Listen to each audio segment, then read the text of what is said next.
Hello there, I'm Jack and this is my documentary of my personal top 10 best games in history.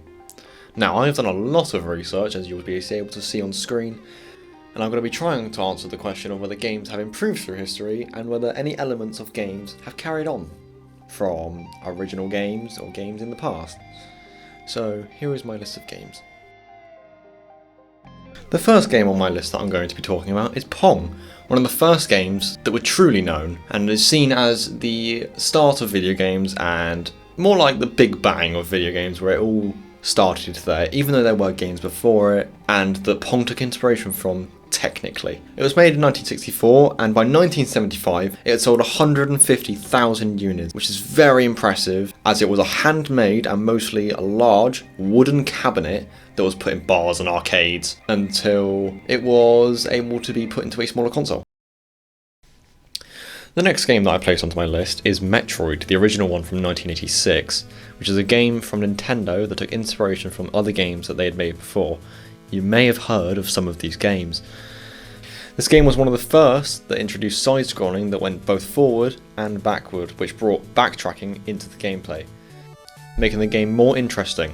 It also had one of the largest surprises at that time when you finished the game, as you found out that the main character you've been playing the entire time was actually a female main character, which was very rarely seen back in 1986, which I'm pretty sure would have confused a lot of people as they watched the ending cutscene or played the game, but it was still seen as a very well received game, and it was ranked as top 70th game by Next Generation in 1996.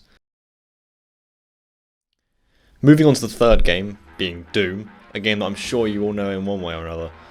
Doom, made in 1993 by id Software, is a first-person shooter game that used a sort of false 3D look to its level layouts, which really suited the style of gameplay that was used for the game in my opinion. Impressive fun facts about Doom. By 1995, it was estimated that it was installed on more computer systems than Windows 95 itself, so yeah, just a bit more popular than the previous two games. By being so popular, the game won just a few awards, including 1994's Game of the Year and number 2 on Top 100 Shooters by IGN. Half-Life and Half-Life 2 are the 4th and 5th games that I decided to include in this, and I thought, why not put them together? It makes sense. The two games are both made by Valve and are both first-person shooters. Half-Life 1, or as I will be referring to it as Half-Life, was made in 1998 and was inspired by quite a few games including Doom, which I just talked about. The game revolves around first-person combat and different gameplay scenarios following the story of your character, Gordon Freeman, after an incident at a facility, leading you to fight your way out. Half-Life led to a lot of modded versions of the game, which if seen from an outside perspective could have passed as a whole other game, some being Counter-Strike and Sven Co-op built around the Half-Life engine. Half-Life was in high regard for its graphics, gameplay and narrative, winning over 50 PC Game of the Year awards. Very impressive. Half-Life 2, being the sequel to the game I just spoke about, if you remember, was inspired by its prequel gameplay-wise with the same main character and enemies to fight, but was more of a capable game due to there being more recent technology that could be used in the game's production, being made in 2004, 6 years after the first game. The game had a lot of interest once again from the modding community, giving life to popular games such as Team Fortress 2 and CSGO, which became standalone games in themselves not long after. Half-Life 2 has an aggregate score of 96 out of 100 on Metacritic, a very impressive score if you ask me. The way that levels in Half-Life 2 were laid out was done in a way that was seen unusual at the time, placing random little objects and pathways to progress, just to add that little bit of depth to the gameplay, which made it more fun and more interesting to play, giving more cover and different routes to take that lead to the same areas. World of Warcraft, or as I shall be saying, WoW, as it is more convenient and I'm not saying World of Warcraft every time I'm mentioning the game, is a game made by Blizzard Entertainment back in 2004, following the world and game universe from their previous game trilogy, Warcraft, actually only taking inspiration for certain game elements and making an entirely different genre of game for the series, being an MMORPG instead of an RTS, being a real-time strategy game. The reasoning behind this may have been due to the success of other MMORPGs that are around at the time and popular, like RuneScape or EVE Online, but it's just speculation on my behalf. The gameplay of WoW is very repeatable, as there is a lot to do. Even when it was first released, having lots of different races to choose from to play, and lots of different classes to mix and match the races with, giving different gameplay experiences every time you play, with content also available for long-time players, like raids or dungeons. The game received very positive reviews upon release, having a highly anticipated release from the community that was following it.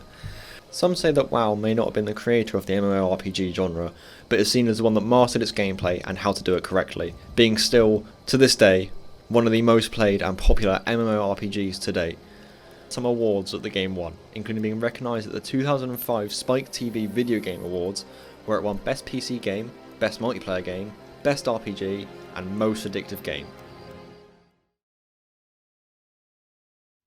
Arma 2 is a milsim, or military simulator game, made by Bohemia Interactive, a Czech Republic game development studio and released in 2009. I picked this game for different reasons from the rest, as you'll find out with the game later in the list, but I felt it would be fun to research and talk about it due to its impact on games after its release. The gameplay of Arma 2 itself is very repeatable, but not repetitive, with different scenarios and customization options for the game and how you like to play it, including modding and community-made content / scenarios in the game. The mods that were made for the game, some were seen as full-on separate game modes within the game, changing how you play the game, some drastically. The game was well received when it was released for its realism and its graphics, along with the sheer scale of gameplay involved, even with it having a few bugs or slightly poor AI quality. Those were fixed over time, of course. There was an incident where a news source actually received gameplay footage of Arma 2 and was looking for real-life footage of an IAF airstrike in Balakot, which was later discovered to be a fake not long after, but it just shows how well made the game is and how realistic the gameplay was, even if news sources were seeing it as real. Now, onto a game that I'm sure everyone has played, or at least heard of.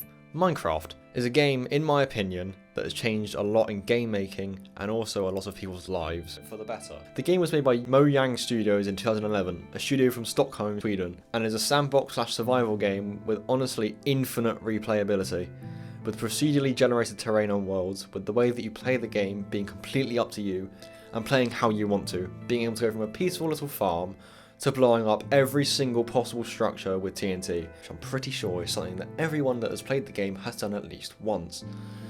The game contains so much content that this documentary most likely lasts hours if I went into too much detail, so I'll just say a few, like the different game modes being multiplayer and single player, with realms being added later, both of which have a lot of different aspects to them separately. The game has won a multitude of awards, including on May 5th, 2011, where Minecraft was selected as one of the 80 games that would be displayed at the Smithsonian American Art Museum as part of the Art of Video Game exhibit that opened on 16th of March 2012. Now, the DayZ mod is a mod for Arma 2, which I mentioned before as the main reason as to why I chose Arma 2. DayZ mod is made by a mod creator in the Arma community from New Zealand by the name of Dean Hall, created and released back in 2013. The mod takes assets and content from Arma 2 and one of its DLC, and creates an entirely new gameplay experience to play, involving surviving in forests and abandoned cities in a post-apocalyptic world, containing threats from zombies and other NPCs to make the gameplay experience fit as many players' preferences as possible. There was a standalone version of DayZ that was made, and was released onto Steam in 2018 after the success of the mod, which received mixed reviews for many reasons, but mostly due to the choices made during the development. DayZ mod had different communities built into it for different ways that players enjoyed the game.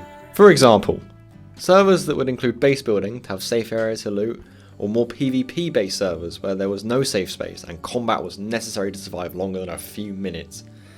The DayZ standalone decided to pick only one of these communities and how the game was played, which has set a lot of the communities and caused some controversy, leading to those communities to go off on their own, form smaller, tight-knit communities, some of which even making own games based on their community's preferences. There's a video that I would recommend watching by a great content creator that I've watched called Soviet Wombo, who did a great video essay series on DayZ mod and its effects, which would go into more detail than I am here, so I would recommend watching that. Anyway, I got off track. This mod, even though that's all it was, a mod, was nominated for the Online Innovation category at the Game Developers Conference Online Awards in 2012, which just shows the amount of depth and work the mod creator and the community put into the content.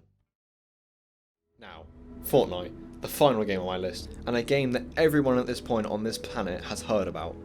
It was released back in 2017 and was created by Epic Games, a North American game studio, and is a battle royale and survival sandbox game having two different game modes, which may as well just be two different games at this point, with how different they are from each other. The main one that everyone has heard of is the battle royale game mode, which was released after the Save the World game mode, the Survival Sandbox game mode of Fortnite. The Battle Royale mode is by far the most popular game in 2018, maybe 2019 and 2020, reaching over 125 million players after its release onto the Nintendo Switch. The Battle Royale gameplay loop, as I'm sure nearly everyone knows at this point, is where several players, 100 in this case, are put onto a map to have to fight in an ever-shrinking zone until they are the last one standing, where they receive a victory royale, and then it's played over and over again, which is where the popularity of the game exploded. The game has very large community, especially with content creators and platforms like that, including Twitch and YouTube, while having mostly a younger audience, which Epic Games definitely used to their advantage with how they would profit off it as a company. The awards that this game has won, or has even been nominated for, is staggering, and a picture of how many will be on the screen. I would say it's impressive, but to me, it's just concerning. So, out of all those games, can I answer the question that I asked in the beginning, of whether the games have improved and whether they've carried traits from previous games in history? Well, in my opinion, most games to this day have drastically improved since arcades and cabinet games, and seem to be going even further every day, including VR and how that's going.